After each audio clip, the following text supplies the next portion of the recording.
We will now continue with our study of electric field due to extended charged objects. And this time we will discuss Gauss's law to make it easy for that study. Now, first of all, let's review an important concept that we discussed when we started discussing electric field. Now, do you remember the concept of electric flux that we discussed? What is flux? Well, definition of electric field using electric flux phi. Do you remember the definition of electric field using the concept of electric flux? We said electric field is flux per unit area. Well, we're going to use that. Electric field is normal flux per unit area. Normal is at right angles. Is that right? Yes. So E, the electric field, is phi divided by the area, flux per unit area. That means the total flux phi crossing a given area A will be phi equal to E times A. We will use both these concepts in developing Gauss's law. If the electric field lines makes an angle theta with the surface A, remember only the component of the electric field at right angles to the surface will contribute for flux. So if the field makes an angle with the surface, then the component of the field at right angles to the surface will be EA cos theta. When theta is 0, cos 0 is 1, phi will be equal to EA. Now we will be considering all cases where the theta is 0 or the field lines will be at right angles to the surface all the time. Alright? Okay. If a surface contains more positive charges than negative, there will be a net flux leaving the surface. Now, do you remember we talked about the concept of field lines? We said the number of lines of force or the number of field lines either converging or diverging from a charge is proportional to the quantity of charge that is contained there. So, can you connect those two and understand this? If a surface contains more positive charge than negative, there will be a net flux leaving the surface. Suppose this contains some electric charge, and if there is a net flux leaving the surface, that means the amount of positive charge contained in here will be greater. You see, if the flux due to a positive charge will be directed away from it, and the flux due to a negative charge will be directed towards it. Now, if the surface contains negative charge, the flux will all be directed towards it. If the surface contains positive charge, the flux will be all diverging from it. Now, if a surface contains more positive charge than negative charge, it means the surface contains a net positive charge. There will be a net flux leaving that surface. Similarly, if a surface contains more negative charge than positive, there will be a net flux entering the surface. I hope you understand the distinction between the two.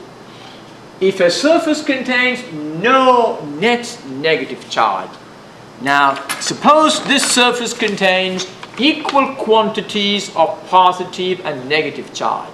That means if a line of force, if a field lines come out of the surface, then one must go in. That means the net lines coming out will be equal to the number of lines going in. That means there is no net charge. So if a surface contains no net charge, the net flux leaving or entering will also be 0.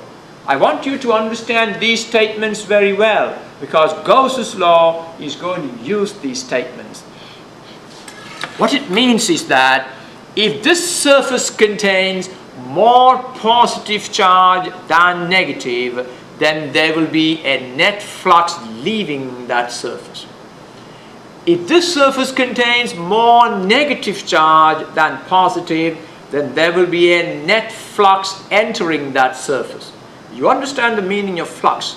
It's the number of lines of force that will be either entering or leaving.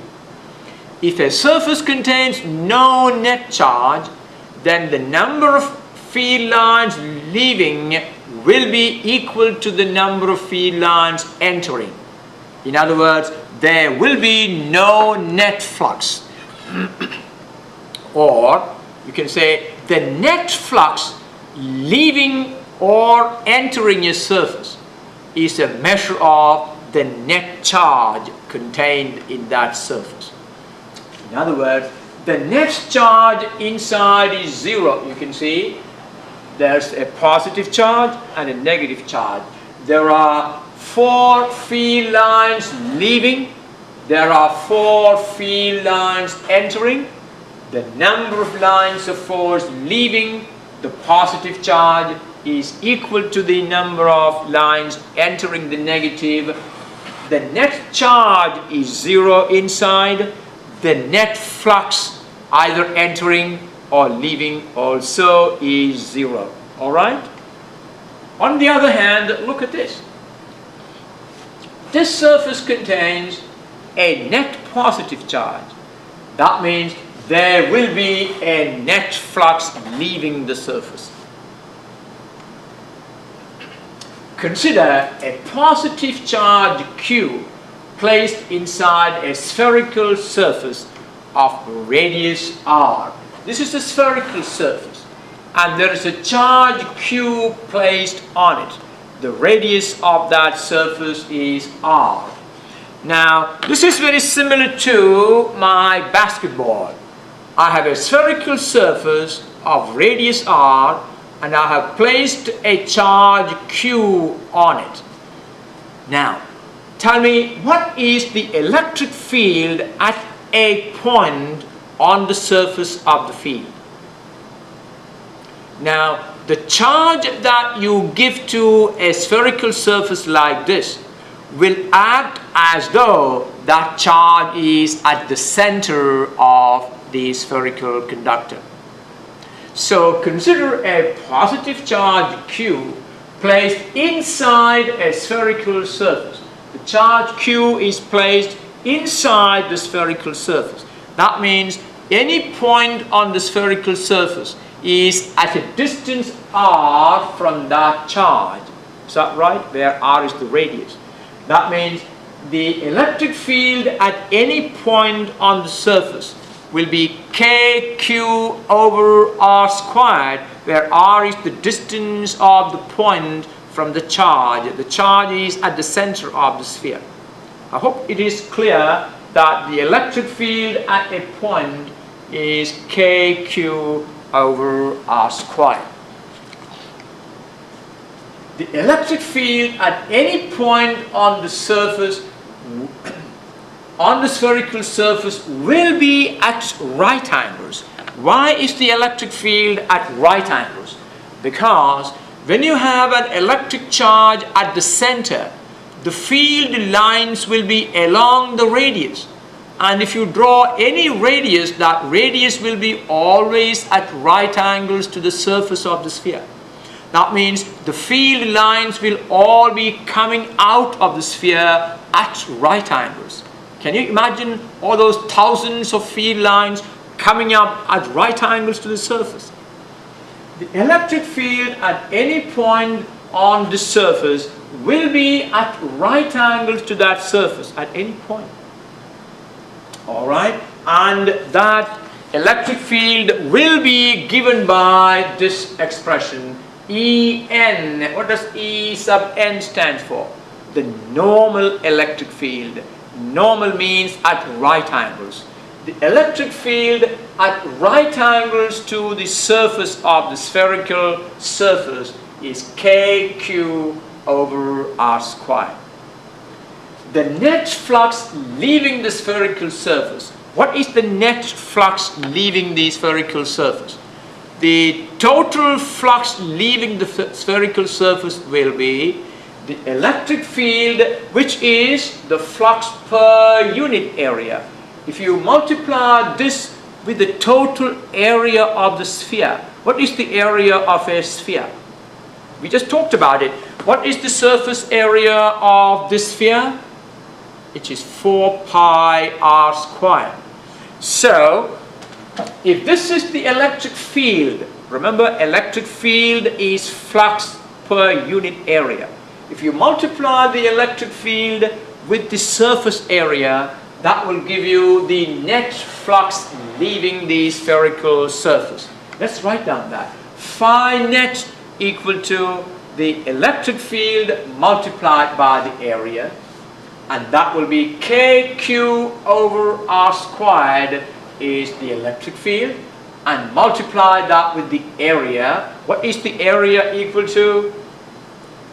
Well, the area of a spherical surface is A equal to 4 pi r squared. Here, this r equal to this big R. That is the radius of the spherical surface. Therefore, phi net equal to E is kq over r squared times A is 4 pi r squared.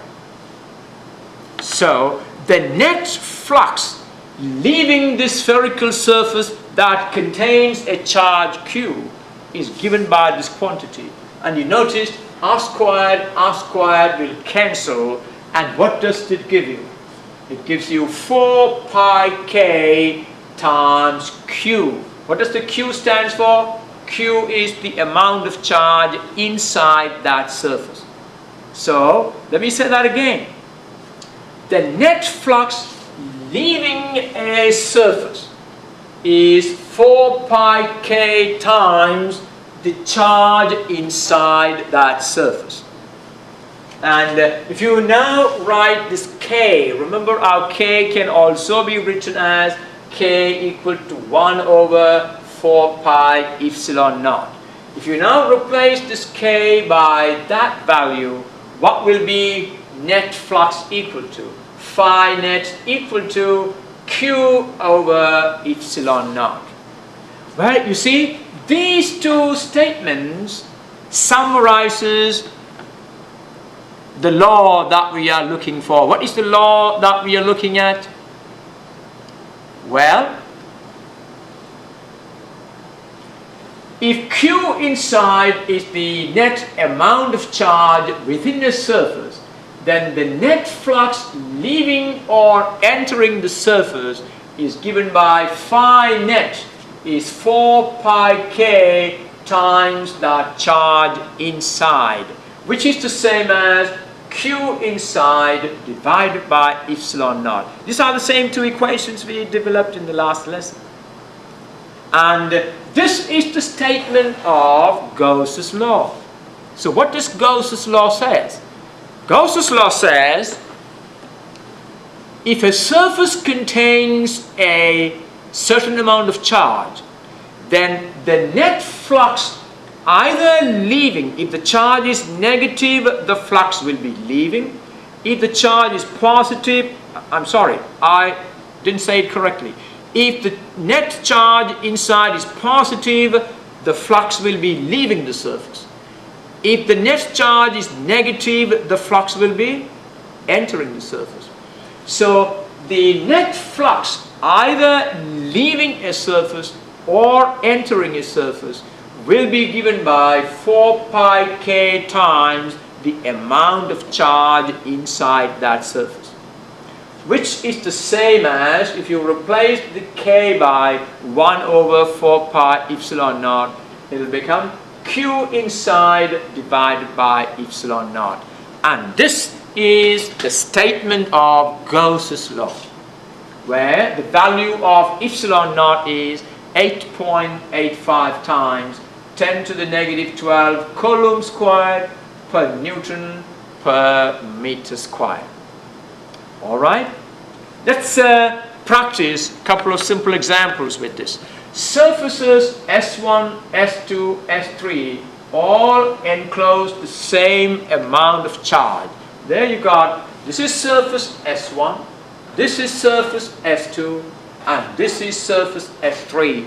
All of them enclose the same amount of charge.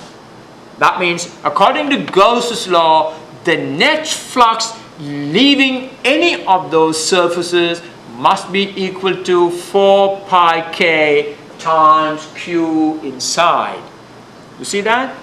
There is no difference in the flux leaving any of these surfaces. Now compare the net flux leaving each surface. What is the comparison of the flux leaving each surface? The flux leaving each surface is the same. Is that right? Yes. What is the net flux crossing the surface shown here? What is the net flux crossing this surface? Well, the number of field lines entering the surface equal to the number of lines leaving that surface. Therefore, the net flux crossing the surface is 0, because whatever field lines enter the surface also leave it. Therefore, the net flux crossing that surface is 0. Let's do an example here. An electric field is E equal to 300 Newton per coulomb I for x greater than 0 and E equal to negative 300 Newton per coulomb I for x less than 0. I hope that concept you can now understand. What that means is, this is the origin. Now on the right side the electric field is positive, on the left side the electric field is negative. Obviously that field is produced by a positive charge at the origin. Is that right? That's the only way this field can exist like this.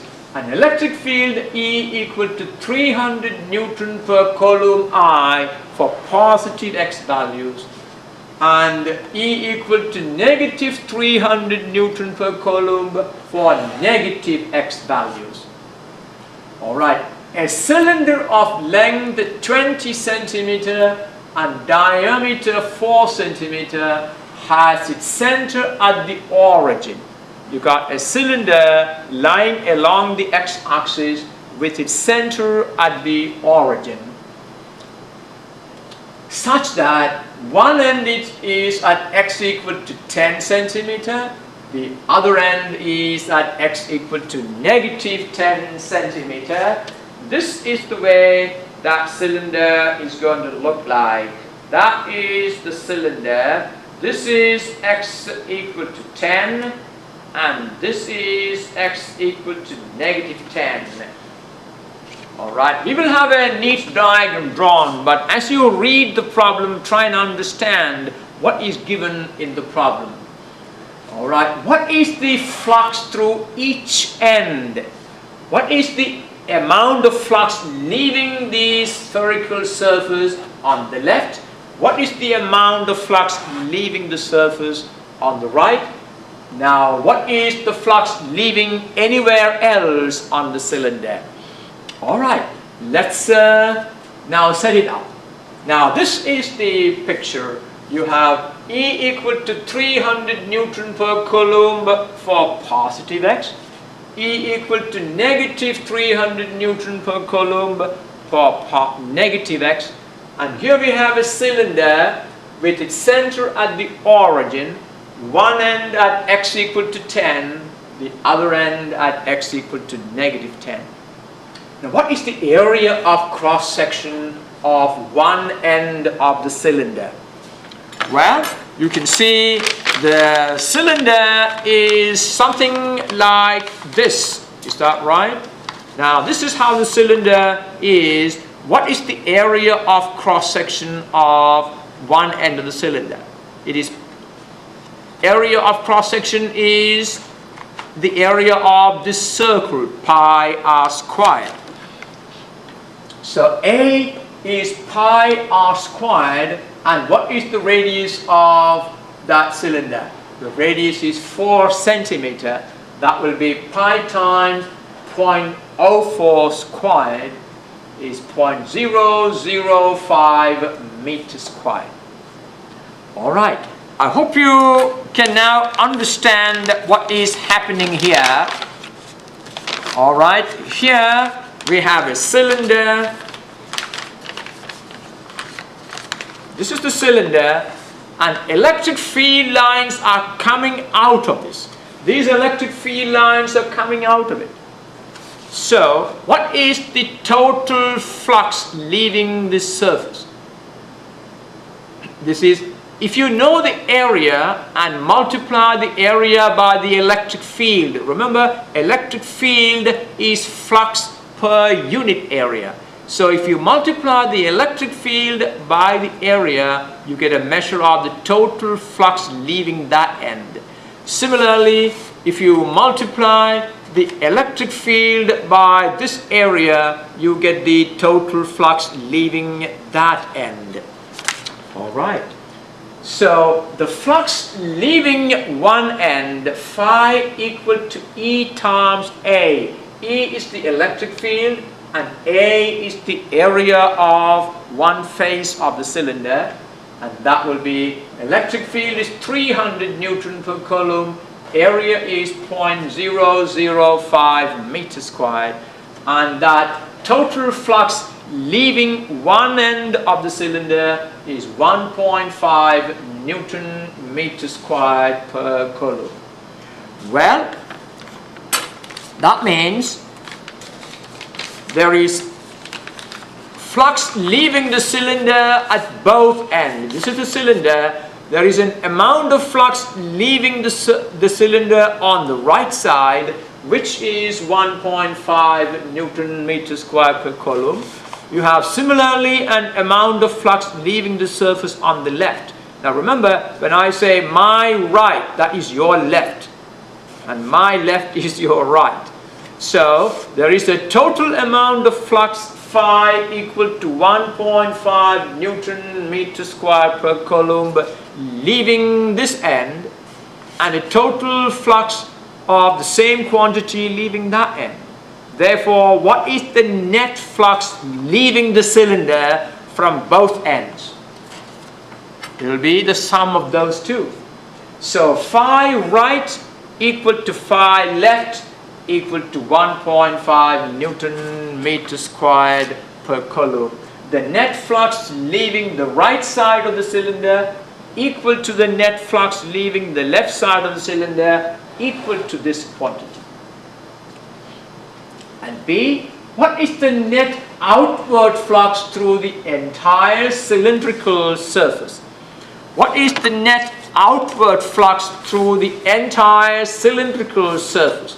This is the cylindrical surface. What is the net flux, the net outward flux crossing the cylindrical surface? Can you tell me?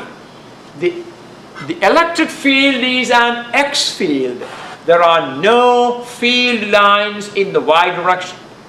Therefore, if this is the cylinder there, the electric field are only along the X-axis. There are no fields in the Y direction. What does that mean? It means there is no flux crossing the cylindrical surface. Does it make sense?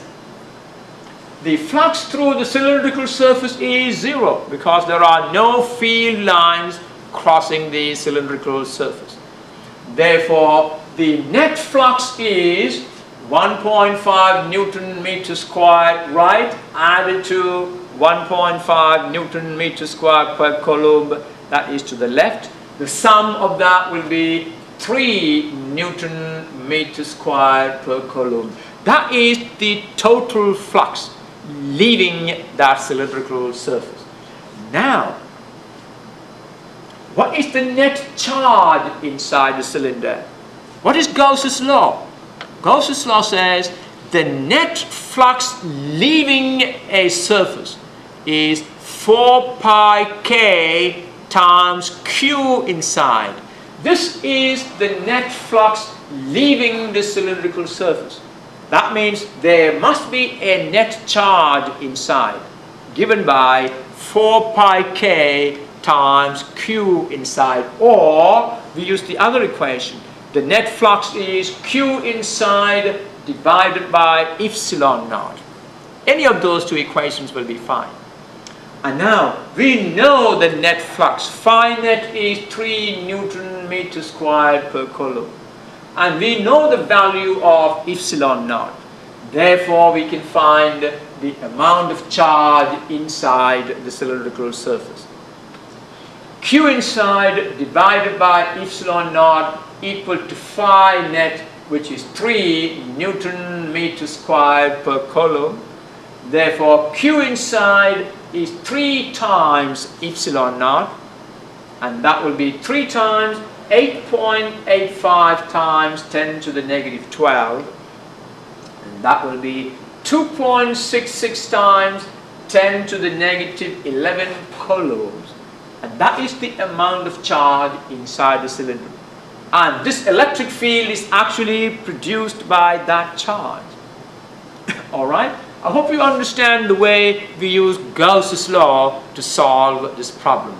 Alright, review that one more time. Let's do another problem. A disk of radius r lies in the YZ plane with its axis along the x-axis and carries a uniform surface charge density sigma. Find the value of x for which Ex equal to sigma over 4 epsilon naught. Can you visualize that? A disk of radius r lies in the YZ plane. Look at that. This is the x-axis, this is the y-axis, and that is the z-axis. So this vertical plane is the YZ plane. So the disk is now like this, vertical in the YZ plane. Its axis is the x-axis. It carries a uniform surface charge density sigma. Find the value of x for which the electric field equal to sigma over 4 epsilon naught. Now, do you remember the equation we derived? What is the equation for the electric field at a point on the axis of a uniformly charged disk? I want to see how many of you remember at least the pattern. The equation is 2 pi k sigma times 1 minus x over square root of r squared plus x squared. Does it ring any bell? Well, it should. You should be familiar with that equation. Alright, now here is the disk in the YZ plane, and the radius of that disk is r, and this is the x-axis at right angles to the plane of the disk, and this is the x-axis. The field along the x-axis due to a charged disk is given by, alright, one more time, is Ex, electric field along the x-axis of a disk like this that carries a surface charge density sigma, is 2 pi k sigma times 1 minus x over square root x squared plus r squared. And we are told to find the value of x when this quantity will be equal to this. You see, we are told that Ex equal to sigma over 4 epsilon naught. We need to find the value of x where this quantity will be equal to this. Alright? So, this is equal to sigma over, what I did is, because we are given sigma over 4 epsilon naught as the field value, in our equation here, I replaced k by 1 over 4 pi epsilon naught, and 2 pi k sigma became sigma over 2 epsilon naught. So electric field at a point on the axis, on the x-axis of this disk is sigma over 2 epsilon naught times 1 minus x over square root x squared plus r squared, and this quantity now equal to sigma over 4 epsilon naught. So what all we need to do is take this equation and solve for x. If I leave it like this, can you do that? It is simple algebra.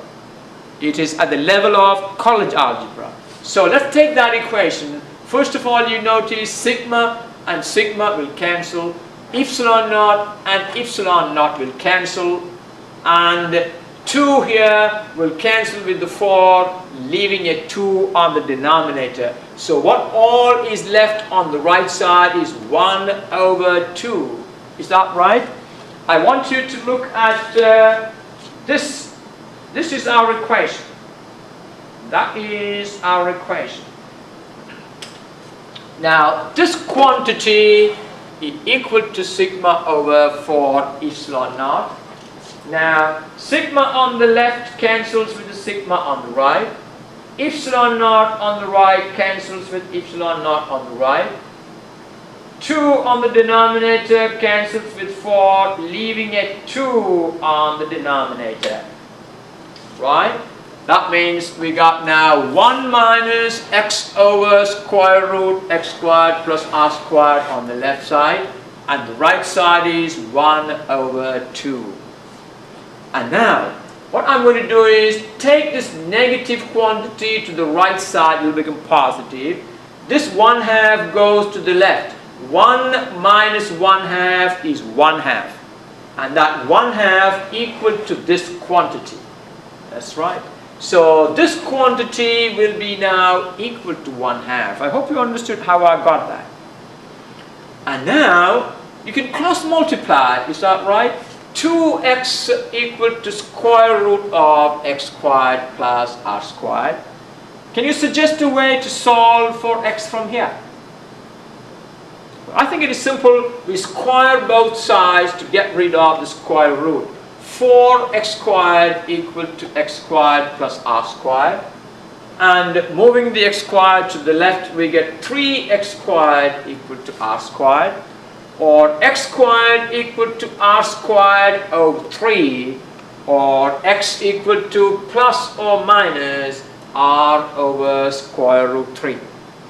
That means there is a point on the right side where the field will have this value, also a point on the left side. X equal to r over square root 3 is somewhere here. The electric field will be sigma over 4 epsilon naught. Also x equal to negative r over square root 3. There will be a point where the electric field will be sigma over 4 epsilon naught. That is the meaning of that. Okay, another one. Show that E sub x on the axis of a ring charge of radius a has its maximum and minimum values at x equal to a over square root of 2 and negative a over square root of 2. Sketch Ex versus x for both positive and negative x values. What this means is you have a ring charge like this, and we are talking about electric field at a point on the axis of that. Do you remember that equation?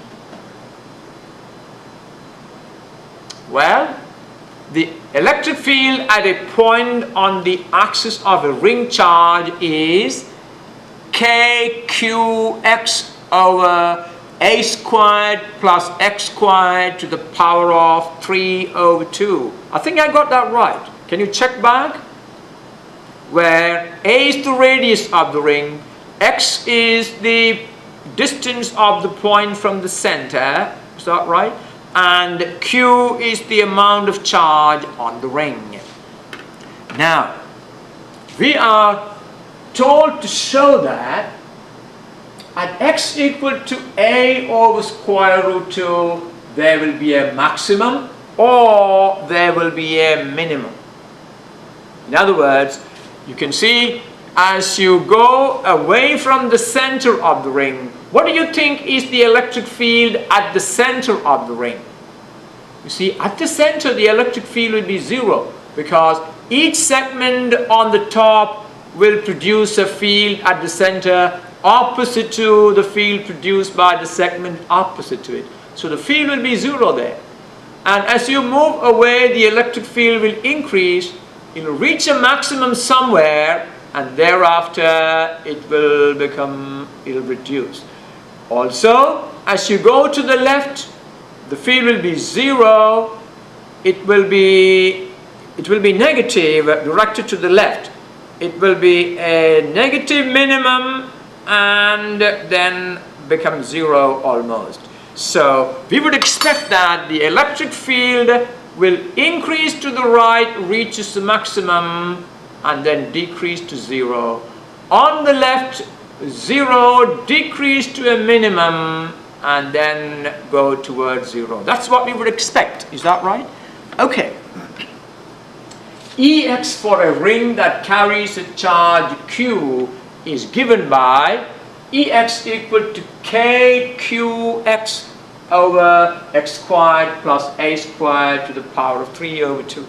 See, that's the only thing you need to know to solve this problem. And now, where Ex is maximum, the derivative of this will be 0. E prime x will be 0. Can you find the derivative of this? Well, you need to use the quotient rule. Well, it will be, what's the quotient rule? Can I remind you? It will be denominator multiplied by derivative of the numerator minus the numerator multiplied by derivative of the denominator all over the square of the denominator. Well, that would be a challenge for some of you to do that. So E prime x, I have done that for you. Look at this. The denominator, to the denominator, multiplied by derivative of kqx with respect to x will be kq. The derivative of 5x with respect to x is 5. The derivative of kqx with respect to x is kq. The denominator multiplied by derivative of the numerator minus numerator kqx times the derivative of the denominator. Denominator is a power. The derivative is the power multiplied by the quantity x squared plus a squared to the power of n minus 1. 3 over 2 minus 1 is 1/2 times the derivative of the quantity there is 2x. All over the square of the denominator is x squared plus a squared to the power of 3. Let's simplify this. How do we simplify it? Now look at the way I simplified it. I took out kq times x squared plus a squared to the power of 1/2. Can you understand that? X squared plus a squared to the power of 1/2. When you take it out from here, from a 3/2, when a 1/2 comes out, there is 1 left. That means what is left here is x squared plus a squared minus what is left there. First of all, if you notice, I cancelled those 2, so that 2's don't exist. Now you can see kq times x squared plus a squared to the power of 1/2 has come out. What is left here is x squared plus a squared minus what is left here will be 3x times x squared. And simplify that, you get kq times a squared, this x squared plus a squared to the power of 1/2 cancels with x squared plus a squared to the power on the denominator. Can you see that?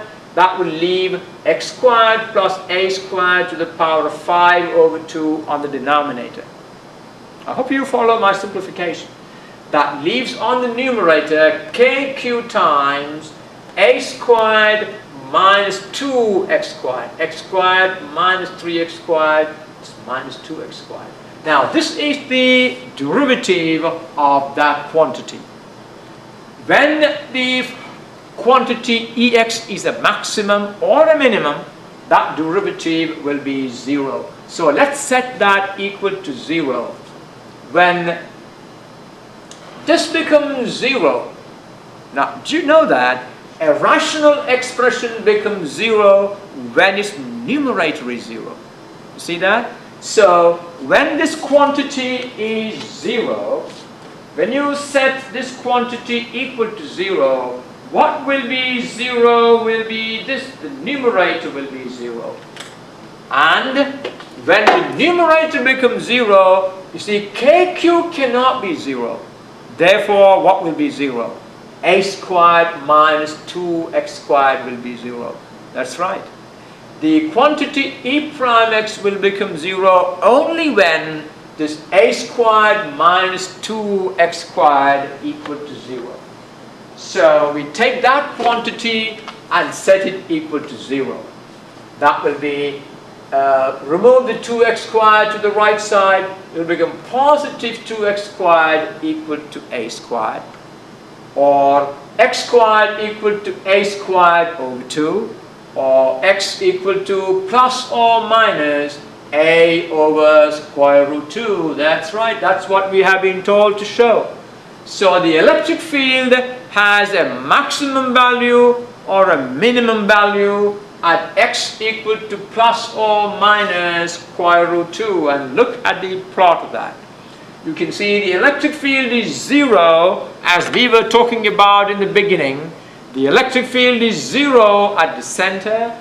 As you go away from the center, the field increases to a maximum, and this distance is a over square root 2. And on the other side, you have the minimum. So x equal to a over square root 2 is this, where you have the maximum. And x equal to negative a over square root 2, you have the minimum value. Done enough problems, and using Gauss's law is an important part of static electricity. And in the next lesson, we are actually going to use Gauss's law to obtain some of these familiar equations that we use calculus to do. Alright, I will see you for that lesson later on. In the meantime, do all your homework and make sure you feel comfortable with the theoretical interpretations of this part of the course. Okay?